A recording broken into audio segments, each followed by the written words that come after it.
नमस्कार दोस्तों, स्वागत है आप सभी का एक बार फिर से हमारे एबी धार्मिक टीवी चैनल में। तो आज हम आपके लिए लेकर आए हैं बेहद ही खास जानकारी।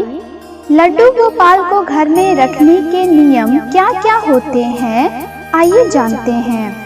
लड्डू गोपाल भगवान कृष्ण के बाल स्वरूप है। बहुत से दंपति संतान का सुख पाने के लिए घर में भगवान श्री कृष्ण के बाल स्वरूप को रखते हैं। भगवान श्री कृष्ण के बाल स्वरूप लड्डू गोपाल की मोहक छवि लोगों को सहज ही आकर्षित करता है। लड्डू गोपाल को घर में रखने से घर में हमेशा सुख शांति और परिवार में प्रसन्नता बनी रहती है। लेकिन इन सब के बीच घर में लड्डू गोपाल को रखने के कुछ नियम भी हैं, जिन्हें अवश्य जानना चाहिए। घर में लड्डू गोपाल को रखने के नियम की बात करें तो अन्य देवी देवताओं की तरह ही लड्डू गोपाल की भी सेवा करनी होती है। लेकिन लड्डू गोपाल भगवान श्री कृष्ण के बाल स्वरूप है, इसलिए अन्य देवी देवताओं से अधिक लड्डू गोपाल की सेवा करनी होती है। यदि आपने अपने घर में लड्डू गोपाल की प्रतिमा रखी है तो आपके लिए कुछ नियमों का पालन करना बहुत ही जरूरी है। लड्डू गोपाल को घर में रखने के नियम। लड्डू गोपाल को रोज कराएं स्नान। आपके घर में यदि लड्डू गोपाल हैं, तो एक सामान्य बच्चे की तरह रोज ही स्नान कराएं। लड्डू गोपाल को स्नान कराने के लिए आपको दूध, दही, शहद, गंगाजल और घी का इस्तेमाल करना चाहिए। लड्डू गोपाल को स्नान कराने के लिए यदि शंख का इस्तेमाल करेंगे तो इससे माता लक्ष्मी आपसे जल्द ही प्रसन्न हो जाएंगी।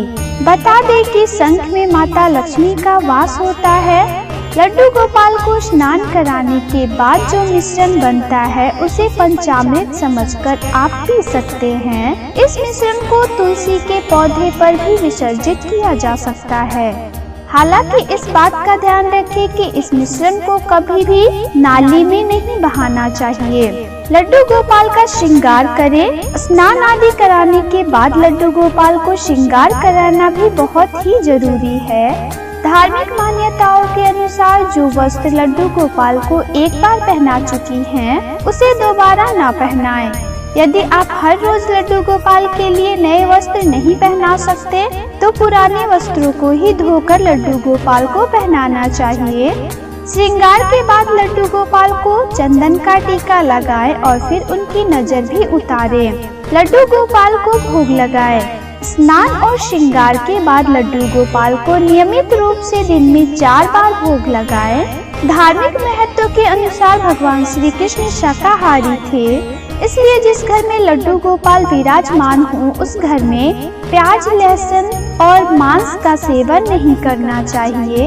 यदि रसोई में खाना पकाए तो उसका भोग लड्डू गोपाल को जरूर अर्पित करें। लड्डू गोपाल को खीर अति प्रिय है, इसलिए लड्डू गोपाल को आप कम मीठी और बिना मेवे की खीर का भोग लगा सकते हैं। लड्डू गोपाल आपके घर में रहते हैं तो उनका नियमित आरती करें और धूप बत्ती भी जरूर जलाएं। इसके साथ ही लड्डू गोपाल के पास श्री राधा रानी की प्रतिमा भी अवश्य रखें और उनकी भी आरती करें। दिन में 4 बार लड्डू गोपाल की आरती अनिवार्य है। लड्डू गोपाल को कभी अकेला ना छोड़ें। यदि आपने घर में लड्डू गोपाल को स्थापित किया है तो उनका भी ख्याल बिल्कुल वैसे ही रखें जैसे आप अपने घर के बच्चों का रखते हैं। इसलिए घर में लड्डू गोपाल को कभी भी अकेला ना छोड़ें। यदि आप काफी लंबे वक्त के लिए कहीं जा रहे हैं तो लड्डू गोपाल को अपने साथ ही लेकर जाएं। जहां भी जाए वहां पर लड्डू गोपाल की पूजा अवश्य करें। तो दोस्तों, आशा करती हूँ आपको हमारी जानकारी बेहद पसंद आई होगी। तो हम आपसे फिर मिलेंगे अपने अगले वीडियो में। तब तक के लिए धन्यवाद।